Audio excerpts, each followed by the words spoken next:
Morning students, तो आइए देखते हैं क्लास 12 का द रेट ट्रैप है ना, उसका जो बचा हुआ पार्ट था उसको। तो अभी तक क्या क्या हुआ था, जो एक चूहेदानी वाला है वो घूमते घूमते एक व्यक्ति गरीब व्यक्ति के घर में आ गया था है ना। तो जो गरीब व्यक्ति है वो पैसा मतलब थैले में रख दिया था उसके, जो चूहेदानी वाला देख रहा था। तो आगे देखते हैं क्या होता है। The next day both man got up in good season. अगले दिन क्या हुआ, दोनों लोग उठे है ना। The crofter was in a hurry to milk in his cow. जो क्रॉप्टर है ना, वो जल्दी में था गाय का जो दूध दूना था उसको। And the other man probably thought he should not stay in bed when the head of the house had gotten up. They left the cottage at the same time. तो वहाँ पर जो वहाँ घर का मालिक है उसने सोचा कि ये अभी नहीं उठेगा, सोया है ऐसे करके, तो उसको नहीं उठाया वो है ना। और वो कॉटेज था है ना, घर था, उसको छोड़कर वो कुछ समय के लिए चला गया। The क्रॉप्टर locked the door and put the key in his pocket. तो क्रॉप्टर घर को लॉक किया है ना, और जो चाबी है उसके पॉकेट में रख दिया। The man with the red trap said goodbye and thank you and they are open each went his one way. But half an hour later, the rat trap peddler stood again before the door. He did not try to get in, however.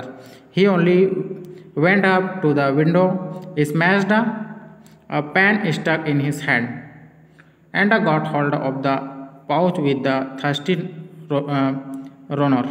He took the money and thrust it into his one pocket. Then he hung the leather pouch very carefully back in its place and went away. कोई student क्या हुआ है ना, लेकिन क्या हुआ, चूहेदानी व्यक्ति ने अलविदा कहा था धन्यवाद कहा, और फिर प्रत्येक अपने अपने रास्ते चले गए।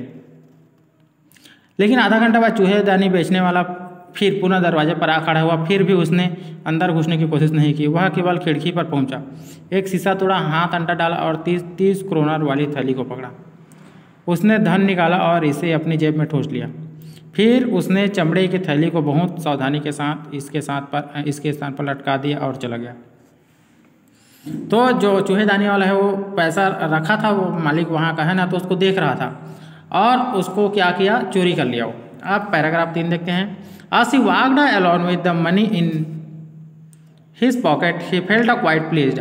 With his smartness, he realized, of course, that at first he dared not continue on the public highway, but must turn off the road into the woods during the first hours. This caused him no difficulty. तो यहाँ पर क्या हुआ student की, जब वह अपनी जेब में पैसा लेकर चला तो वह अपने को चातुर्य पर बड़ा प्रसन्न हुआ है ना। उसे महसूस हुआ कि शुरू में तो यह एक सार्वजनिक रास्ते पर चलने का साहस नहीं कर सकता था, बल्कि उसे सड़क से हटना होगा और जंगल में जाना होगा। तो अब वो जंगल में जाने का सोच रहा है क्योंकि डर रहा है ना। But must turn off the road into the woods during the first hours. This caused him no difficulty. Later in the day it became worse, for it was a big and confusing forest which he had gotten into. He tried to be sure to walk in a definite direction, but the paths twisted back and the forest so strangely. शुरू के घंटों में तो इससे कोई परेशानी नहीं हुई है ना।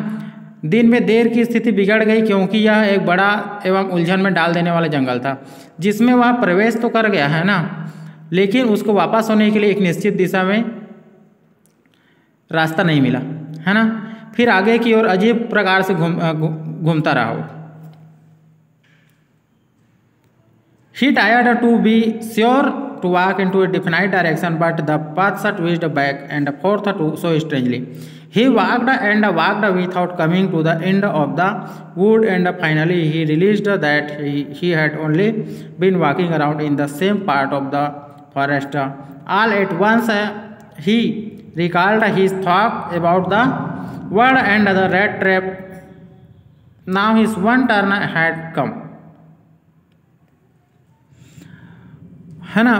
तो वह अंत में जान गया कि वह जंगल के एक ही हिस्से में चक्कर लगा रहा था, किंतु शीघ्र ही उसे दुनिया तथा चूहेदानी के बारे में अपने विचार याद आ गए।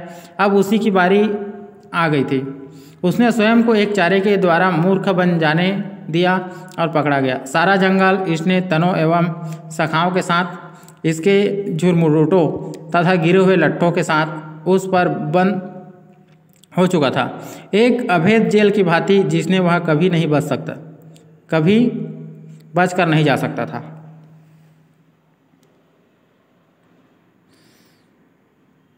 आगे देखते हैं। He had let himself be fooled by the bait and had been caught the whole forest with its trunk and branch, its thickets and fallen logs closed in upon him like an impenetrable prison for which he could never escape। तो आगे क्या बोल रहा है, एक अभेद jail की भांति जिससे वह कभी बचकर नहीं जा सकता था, वहीं पर वो बंद हो गया अब स्टूडेंट। तो आगे का भाग मैं नेक्स्ट वीडियो में बताऊंगा। Thank you very much.